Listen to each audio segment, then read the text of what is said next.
Hi all, ಇವತ್ತು ಆಫೀಸ್ಗೆ ಹೋಗ್ಲಿಕ್ಕಿದ್ದರಿಂದ lunch ಬಾಕ್ಸ್ಗೆ ಟೊಮೆಟೊ ರೈಸ್ ಮಾಡಿದ್ದೆ. ಸ್ವಲ್ಪ ಕಡಲೆ ಬೀಜ ಎಲ್ಲ ಹಾಕಿ ಅದನ್ನ ಈಗ ಪ್ಯಾಕ್ ಮಾಡ್ತಾ ಇದ್ದೇನೆ. ಆಫೀಸಿಂದ ಬರುವಾಗ ಸಂಜೆ ಸ್ವಲ್ಪ ಸ್ನ್ಯಾಕ್ಸ್ ಎಲ್ಲ ತಗೊಳ್ಳುವ ಅಂತ ಮನೆ ನಿಯರ್ ಬೈ ಮಿಠಾಯಿ ಅಂಡ್ ಮೂರ್ ಅಂತ ಇದೆ, ಅಲ್ಲಿಗೆ ಬಂದಿದ್ದೇವೆ. ಸ್ವೀಟ್ಸ್ ಅಲ್ಲಿ ಅಂತೂ ತುಂಬಾನೇ ವೆರೈಟೀಸ್ ಇತ್ತು. ಇವರ ರಸ್ಮಲೈ ಕೂಡ ತುಂಬಾನೇ ಟೇಸ್ಟಿ ಆಗಿರ್ತದೆ. ನನ್ಗೆ ಅಂತೂ ಲೈಟ್ ಆಗಿ ಹಸಿವೆ ಆಗ್ತಾ ಇತ್ತು, ಹಾಗಾಗಿ ಕಚೋರಿ ತಗೊಂಡ್ವಿ. ಇಲ್ಲಿ ಬಿಸಿ ಬಿಸಿ ಕಚೋರಿ ಮಾಡ್ತಾ ಇದ್ರು. ಅದ್ರ ಜೊತೆಗೆ ಸ್ವಲ್ಪ ಕರ್ಡ್ ಎಲ್ಲ ಹಾಕಿದ್ರೆ ತುಂಬಾನೇ ಟೇಸ್ಟಿ ಆಗಿರ್ತದೆ. ಈಗ ಮನೆಗೆ ಬಂದ್ವಿ. ಡಿನ್ನರ್ಗೆ ಇವತ್ತು ಸಿಂಪಲ್ ಆಗಿ ದೋಸೆ ಹಾಗೂ ಟೊಮೆಟೊ ಚಟ್ನಿ ಮಾಡ್ತಾ ಇದ್ದೇನೆ. ಟೊಮೆಟೊ ಚಟ್ನಿನ ನಾನು ಈ ರೀತಿ ಎಲ್ಲ ಫ್ರೈ ಮಾಡಿ ಮಾಡ್ತೇನೆ.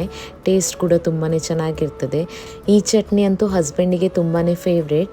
ದೋಸೆ ಕೂಡ ಸ್ವಲ್ಪ ಕ್ರಿಸ್ಪಿಯಾಗೆ ಮಾಡ್ತೇನೆ, ಬಿಸಿ ಬಿಸಿಯಾಗಿ ಚೆನ್ನಾಗಾಗ್ತದೆ. ಈಗ ನಮ್ಮ ಡಿನ್ನರ್ ಕೂಡ ರೆಡಿ ಆಯಿತು. ಇವತ್ತಿನ ವ್ಲಾಗ್ ಇಷ್ಟ ಆಗಿದ್ರೆ ಒಂದು ಲೈಕ್ ಮಾಡೋದನ್ನು ಮರಿಬೇಡಿ. Keep supporting me. Thanks for watching.